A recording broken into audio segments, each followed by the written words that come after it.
Good afternoon, all. CamelbackTrading.org coming to you this Friday afternoon, August 7th, and we're looking at the market profile of the SPY ETF here on Window Trader. We're looking at today's action and part of yesterday's, and kudos to the bulls. After that ramp up yesterday to have a double distribution day and a trend day, we do take the trend day back from yesterday. However, we trade the majority of the day in the upper distribution and in the single prints. They attempted in J and K to take out the single prints, which they did, and get into the lower distribution, which they spent no time at all. We go out with a poor low, and then we go out with another price probe to the upside. So what did the bulls accomplish this week? Well, they gapped higher on Monday out of a monthly, a weekly, and a daily. That's number one. Number two, they finally filled the gap from February. And number three, they close at the weekly, just at the weekly high. So barring anything catastrophic in the coming week or weeks, the SPY should, and the ES hit their all-time highs. NASDAQ hit another all-time high today. Again, I don't expect NASDAQ to follow suit as we go higher. And for the also the Russell too, which we could look at quickly at the end of today, because the Russell is starting to break out where it looks like them and the ES should be the leaders as they go to their highs.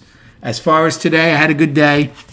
And to put things in perspective, like I told my room, I made money 4 out of 5 days this week and lost on the week because of that really bad trade in E period yesterday. So that doesn't happen often, not often at all, but it's something to put into perspective as a trader, whether you're experienced, whether you're somebody new at this game. The bottom line is to check your losses, walk away, get your confidence back, because when you do have those kind of days, it wipes out a lot of your mental reserve and obviously your capital. I had a good bounce back day today, but again, nothing close to make up for what happened yesterday. But again, it's a good way to finish the week and get ready for next week. As far as today went, so we opened inside the single prints from yesterday, right? We opened with unchanged value. Value ended up on the day overlapping to higher. I didn't take a lot of trades today, but I made money on each and every one. I had 3 longs and 3 shorts. A period, and they were all expirations for today. I took a 332 call when we came down. We got below the opening, came down, filled the first set of single prints. I thought for sure I was going to lean against the second set from yesterday and see what happened. I didn't think we'd fill right away. We tape it off, got long. That was a nice trade to the upside. The 332 calls, we got back above the opening, and that was a nice trade. Then A period got up to M's low, remember? And I said, well, I'm not sure if we're going to trade inside M's range the whole way just yet. Took a short at M's low, added up to it. It came back down a bit. Those were the 335 puts. That was a good trade. So 2 good trades in A. I did nothing in B. B popped the top and then came back down. Didn't really do much. C period. Took a short against yesterday's high. There was no tempo. There was no tempo at all. Came back in a little bit. Took those off. Those were the 335 calls also. And then D period opened. Even though we took out the high, we didn't take it out. When I took the short, I was looking for those singles to fill. I did not think those singles were going to hold. They did not. Again, 335 puts. So 2 trades in A, 1 in C, 1 in D. They all worked out very nicely. Then in I period, I came down. A bunch of times H and I came down, but couldn't take out the low. I could have taken a long at H's low and I's low a ton of times. I only did it the one time, a 332 call, and it worked out nicely. We were 9 for 9 wide at one point. So it was very important. The more we kept testing below the opening and testing the low, yes, I wasn't surprised we finally got the other set of single prints. But I did not think we were going to have a trend day down. because we were 9 for 9 wide. Value was overlapping to higher all day after A period, basically, or B period. And so I thought the migration back to POC would be good. So that's why I took that long there. And then again in J, we filled the single prints. I got long. It went back up. That was nice. The trade I really should have taken, because that was my last trade of the day. K period came down. We had a poor low, but it held it as it was going up. I just watched as they finally filled the singles. I should have gotten long there. Look at L. L is so mechanical. L's low is a penny below A's low. Then we finally went up, took out K's high, went up, and then M did what M does. So it was a good day trading, but again, overall for the week, red, but only because of one really poor trade. All right, destinations for Monday. Upside. Today's high of 334.81, and that's a weekly high.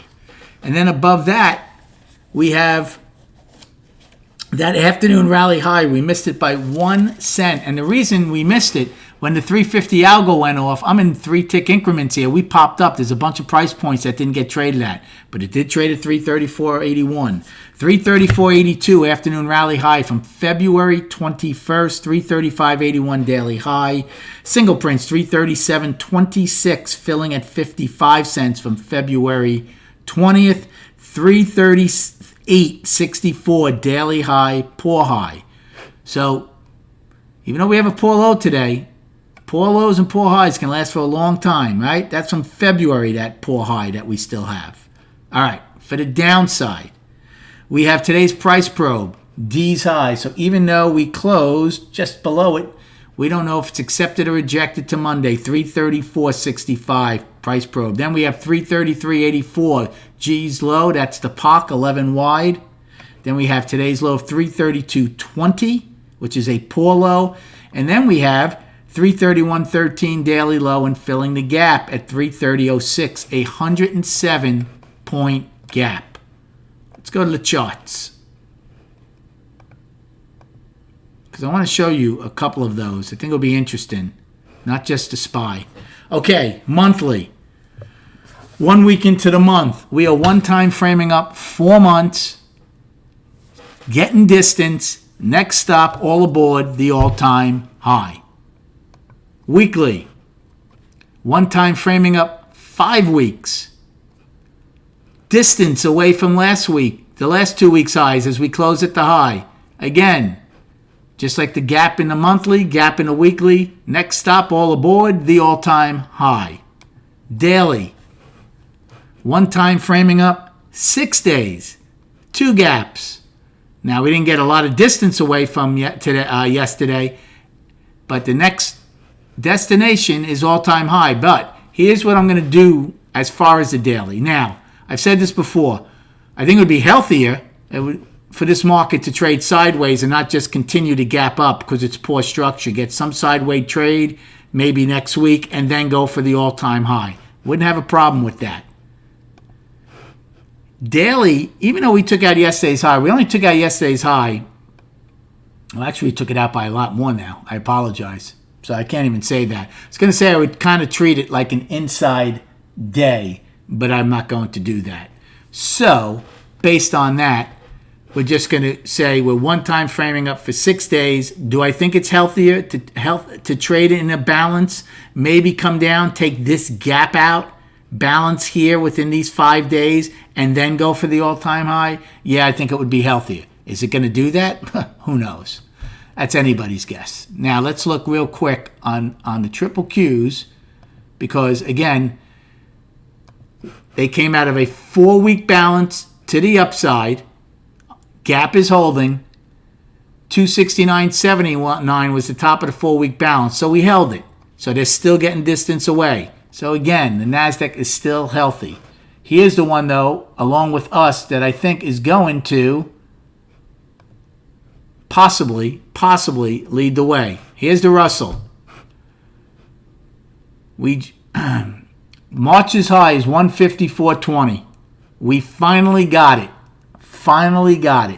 We're $2 above it.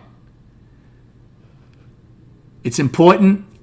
We're one time framing up out of the inside month, just like all of us, but unlike the SPY and NASDAQ and everything, the Russell just got March's high. They'd like to stay above it. Same in a weekly. Look at this. This kind of double top here, right? 154.20. They're above it. So now look at the next stop on the Russell. The next stop is 167, right? If they get that, then there's not much to the all-time high of 173 and change. And then on the daily, same thing. Finally above this.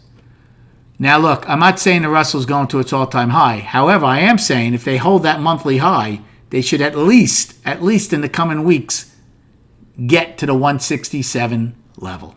That's what I'm looking for. So, anyway, come check us out at camelbacktrading.org.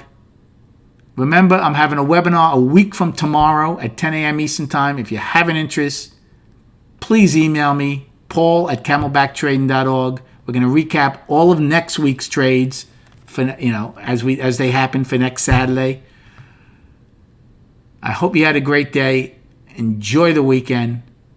And we'll speak prior to the opening on Monday.